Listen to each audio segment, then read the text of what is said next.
தமிழக மீனவர் பிரச்சினை குறித்து இந்தியா மற்றும் இலங்கை அரசுகள் பேச்சுவார்த்தை நடத்தி சுமூக தீர்வு காண வேண்டும் என்று இலங்கை முஸ்லிம் காங்கிரஸ் தலைவரும் நாடாளுமன்ற உறுப்பினருமான ரவூப் ஹக்கீம் வலியுறுத்தியுள்ளார்.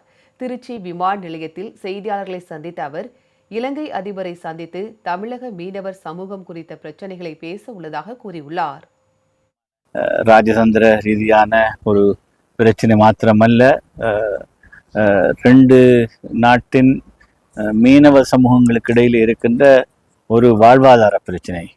எனவே இதை வெறும் சட்ட ரீதியாக மட்டுமல்லாமல் நாங்கள் ஒரு வாழ்வாதார பிரச்சனை என்ற அடிப்படையில் அதை மனிதாபிமான நோக்கில் அணுகி ஒரு சுமூக உடன்பாட்டை இருதரப்பும் காண வேண்டும்.